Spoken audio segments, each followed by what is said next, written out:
नमस्कार दोस्तों, मैं आपका एस्ट्रोलॉजर और गाइड विजय गोयल बोल रहा हूँ। हम लोग लाल किताब 1941 पे चर्चा कर रहे हैं और आज का जो अपना टॉपिक है वो है मंगल खाना नंबर 12, मार्स इन 12th हाउस, लाल किताब 1941, पेज 130। इस पे क्या लिखा है ये मैं आपको पढ़ता हूँ। जो पहली लाइन होती है वो हमेशा आशा की होती है। इसमें पहली लाइन में क्या आशय लिखा हुआ है? बुलंद आवाज, बुलंद आवाज, हाथी का महावत। ये दो बातें लिखी हुई हैं। तो बुलंद आवाज का मतलब होता है ऐसा आदमी की जो आवाज है बहुत बुलंद होती है, यानी कि हो सकता है वो जब बोलता हो तो बहुत ज्यादा तेज बोलता हो, उसकी आवाज बहुत जो है भारी लिए हुए हो। और दूसरा इसका मतलब जो होता है बुलंद आवाज का, कि ऐसा व्यक्ति कि जब बोलता है तो सब लोग उसकी सुनते हैं, ये भी इसका मतलब होता है। और कई बार जब हम बहुत गुस्से में बोलते हैं तो वो भी बुलंद आवाज होती है। तो इस तरीके से बुलंद आवाज के बहुत सारे मीनिंग है जो हमें समझना चाहिए। हाथी का महावत, हाथी का महावत का मतलब ये है कि जो हाथी को कंट्रोल करता हो वो महावत। तो जो हाथी को कंट्रोल करने वाला जो महावत होता है वो मंगल खाना नंबर 12 है। हाथी राहु है यहाँ पे। तो यहाँ पे राहु जो है कंट्रोल है, किससे? मंगल से। मंगल द्वारा यहाँ पे राहु कंट्रोल में आ गया है। अब अपन आगे पढ़ते हैं, आगे क्या लिखा हुआ है? मंगल 12 सुख का राजा, घर गुरु प्रवेश हो। मंगल जो 12 है वो सुख का राजा है, यानी कि हर जगह मांगलिक ही मांगलिक होगा। तो मंगल 12 यहाँ पे सुख का राजा है, घर गुरु प्रवेश हो। देख, खाना नंबर 12 गुरु का भी है और ये राहु का भी है।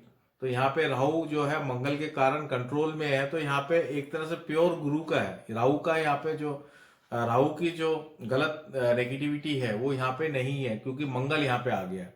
मंगल आने से, क्योंकि हाथी का महावत है, तो यहाँ पे राहु कंट्रोल में आ गया है। इसी कारण यहाँ पे ये लिखा हुआ घर गुरु प्रवेश हो, यानी कि गुरु की ही मेन क्वालिटीज यहाँ पे रह गई हैं। तो घर गुरु प्रवेश हो, जन्म कुटिया या की जंगल, खाए ख्वा ही वो दरवेश हो। जन्म कुटिया या की जंगल, चाहे उसका जन्म जंगल में हुआ हो चाहे कुटिया में हो, चाहे वो दरवेश हो, यानी कि बहुत ही गरीब हो। देखिए यहाँ पे केतु की क्वालिटीज को भी लेके बताया गया है। यहाँ पे केतु खाना नंबर 12 में उच्च का होता है। तो ऐसा व्यक्ति चाहे दरवेश यानी बहुत गरीब परिवार में जन्म लिया हुआ हो, जंगल में जन्म लिया हो, कैसी भी स्थिति परिस्थिति में, बहुत गरीबी वाली स्थिति में भी जन्म लिया हुआ हो, शेर गर्जे हाथी ठरके, बिजली करके चमकती तलवार हो, यानी कि ऐसा व्यक्ति जो है शेर की तरह गरजेगा। कैसे भी परिवेश में उसका जन्म हो, लेकिन ऐसा व्यक्ति शेर की तरह गरजेगा। देखिए बृहस्पति शेर भी है, ये ध्यान रखिए। बृहस्पति को लाल किताब में शेर बोला है, मंगल को चीता बोला है। तो यहाँ शेर की तरह गरजेगा। हाथी ठरके, हाथी जो है वो दब जाएंगे, है ना, छुप जाएंगे। ठरके यानी कि झुक जाएंगे।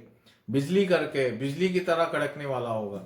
चमकती तलवार, उसके हाथ में चमकती हुई तलवार होगी। खून खालिस, धन शहाना, सिक्का माना, दमकते दमकता परिवार हो, यानी कि खून खालिस होगा, यानी कि प्योर ब्लड होगा। यानी कि ऐसा व्यक्ति जो है उसकी लाइनेज प्योर होगी। इसका मतलब ये होता है खून खालिस का, लाइनेज प्योर होगी। इसका दूसरा मतलब ये भी होता है कई बार कि फिजिकली खून प्योर होगा, यानी कि उसका जो खून है वो बहुत अच्छा होगा, प्योर होगा। तो ऐसे व्यक्ति को जल्दी से खून की बीमारियां नहीं होंगी। अगर मंगल या खराब है तो उसको खून की बीमारियां होने की संभावनाएं हैं। इम्प्योरिटी इन ब्लड हो सकता है। अगर मंगल अच्छा है तो उसको खून की बीमारियां नहीं होंगी। ये भी इसका मतलब है। दो मतलब हो गए, एक उसका लाइनेज प्योर हो, वो अपने खानदान में बिल्कुल प्योर हो, यानी कि जो हम कहते हैं ना कि मिलावट नहीं हो किसी भी प्रकार से खानदानी में। और वैसे, और दूसरा इसका मतलब है कि उसका खून जो है फिजिकली रूप से साफ हो, अच्छा हो, जिससे बीमारियां नहीं लगे, तभी उसका शरीर तंदुरुस्त होगा, शेर की तरह बलवान होगा। धन शाहाना, शाहाना की तरह, चाहे धन कितना भी हो उसके पास रहेगा बिल्कुल शाही अंदाज में, ये धन शाहाना का मतलब है। सिक्का माना, उसकी बात में दम होगा, उसका सिक्का हर जगह चलेगा। दमकता परिवार हो, यानी कि उसका परिवार वाले की भी चलेगी, उस खाली उसका ही नहीं चलेगी, उसका परिवार भी उसके पीछे चलेगा। तो इसलिए उसके परिवार की भी इज्जत चारों तरफ फैलेगी, दमकेगी। मंगल 12 गुरु हो दूजे, मंगल 12 गुरु हो दूजे, आसमान से पताला, दो शेरों से गूंजे गुंबद, हाथी छिपे हो जा गारा। यानी कि अगर मंगल 12th हाउस में और गुरु सेकंड हाउस में, अपन पहले भी कई बार बात कर चुके हैं कि 12th हाउस और सेकंड हाउस दोनों इंटरकनेक्टेड है लाल किताब के अंदर। और अगर मंगल 12 और गुरु से जो है सेकंड हाउस में है, तो देखिए मंगल 12 होने से राहु की तो वैसी ही सारी जो भी उसकी नेगेटिविटी है, जो भी उसके गलत काम है वो खत्म हो जाते हैं, पूरा राहु उसमें चुप हो जाता है। तो राहु की नहीं तो यहाँ गुरु भी स्ट्रांग हो गया सेकंड हाउस में, तो फिर ऐसा क्या होगा, आसमान से पाताल तक, यानी कि आसमान से लेके पाताल तक दो शेरों की गूंजे गुंबद, यानी कि उसकी हर जगह वाहवाही होगी, यानी चारों तरफ वाहवाही होगी। गूंजे गुंबद का मतलब उसकी जो बुलंद आवाज है वो हर जगह चलेगी, दो शेरों वाली आवाज होगी। यहाँ बृहस्पति भी शेर की तरह काम कर रहा है, मंगल भी शेर की तरह काम कर रहा है, तो ये बहुत जबरदस्त रूप से वो ताकतवर हो जाएगा। हाथी छिपे हो जा गारा, गारा का मतलब यहाँ पे हम खाई भी ले सकते हैं, कई बार दलदल भी ले सकते हैं, कुछ इसी तरह का यहाँ पे मतलब है। हाथी छिपे हो जा गारा, यानी कि हाथी जो है, यानी कि राहु जो है वो एकदम छिप जाएगा, यानी कि जो झगड़े फसाद वगैरह करने वाले जो लोग हैं वो बिल्कुल छिप जाएंगे, इससे इसके बिल्कुल आसपास रहेंगे ही नहीं।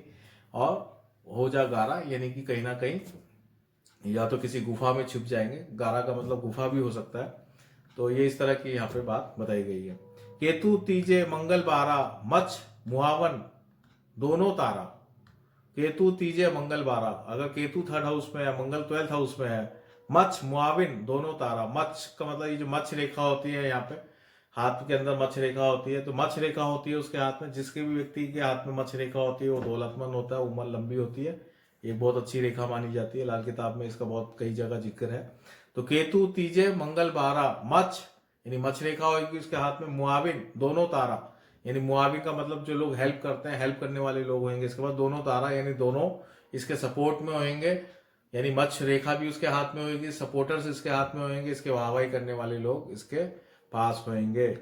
साल 24 में उत्तम हो या लड़का जब पहला हो, यानी कि या तो लड़का हो जाए या 24 साल, यहाँ से इसका बढ़िया समय शुरू होता है। उत्तम हो 24 साल से उत्तम होगा, या लड़का जो पहला हो जाए। यानी केतु देखिए उचका है यहाँ पे 12th हाउस में, इसलिए लड़का होने से भी मंगल यहाँ पे अच्छे रूप में जागृत हो जाता है, और दूसरा 24वां जो साल है उससे भी यहाँ पे अच्छा हो जाता है। ये दो बातें यहाँ बताइए। नॉर्मली आज के ज़माने में 24 साल की उम्र में शादी होती नहीं है, तो लड़का होने की संभावनाएं कम है, तो 24 साल से ही उत्तम ज़्यादा संभावनाएं हैं।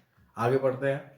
कुंडली में जब राहु बिल्कुल ही चुप होगा, कुंडली में अब राहु बिल्कुल ही चुप होगा, और ना ही वो कोई बुरा फल देगा, बुरा फल बिल्कुल भी नहीं देगा। खाना नंबर 12 का राहु जब अपन आएंगे तब सुनेंगे कितने इसके बुरे फल है। बेशक किसी भी घर में बैठ रहा हो, क्योंकि महावत अब हाथी के ऊपर या हाथियों के तबेले में खुद हाजिर होगा। यानी कि राहु किसी भी घर में बैठा हुआ हो, मंगल अगर 12 है तो राहु हमेशा अच्छा फल देगा। एक तो ये बात है, क्योंकि यहाँ पे उस राहु को कंट्रोल करने के लिए महावत जो है वो बैठा हुआ है कारण नंबर 12 में, पूरा कंट्रोल करने के लिए। तो ये इस तरीके की बात यहाँ लिखी है, क्योंकि महावत अब हाथी के ऊपर या हाथियों के तबेले में खुद हाजिर होगा, यानी कि वो उसको कंट्रोल करने के लिए बैठा हुआ है।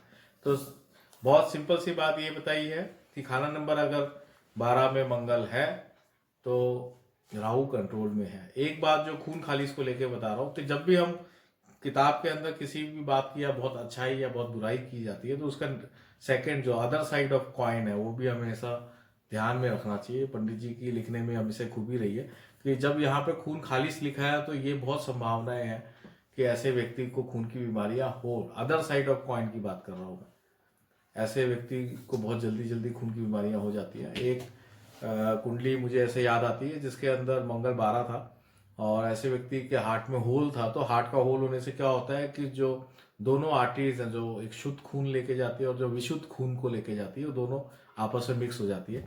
तो ऐसा एक कुंडली मेरी नज़र में आ रहा है, मंगल 12, यानी ये मंगल खराब की निशानी है हालांकि, तो हमें दोनों बातों को भी ध्यान रखना चाहिए। आज 1941 है, बस आज यहीं ये यहाँ पे समाप्त होता है। अब डिटेल में हम 1952 में बात करेंगे, आज अपन इसको यहीं पर ही समाप्त करते हैं। मैं ये जो लाल किताब 1941 पे जो मैं कमेंट्री दे रहा हूँ, उम्मीद है कि आप सबको ये बहुत ही पसंद आ रहे होंगे। ये एक ओरिजिनल ऑथेंटिक कमेंट्रीज हैं, और जो भी लाल किताब सीखना चाहता है उनके लिए बेसिक्स हैं, उनको ये समझ में आएगा कि कैसे ओरिजिनल लाल किताब को हम इंटरप्रिटेट कर सकें।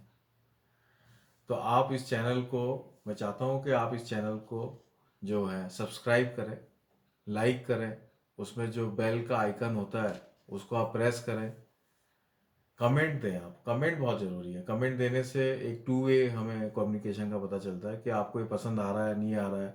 कोई आपका सुझाव हो, आइडिया हो, वो आप दें। ताकि हम उसको इंक्लूड कर सकें और इसको बेटर कर सकें। आपकी कोई क्वेरी हो, कोई शब्द आपको नहीं समझ में आया हो, तो वो आप दें तो मैं उसको आगे नई वीडियोस में एक्सप्लेन कर पाऊँ। इसको और बेहतर करने के लिए आप जो भी आप मेरे को सजेशंस देंगे वो मैं ज़रूर उसको फॉलो करूँगा।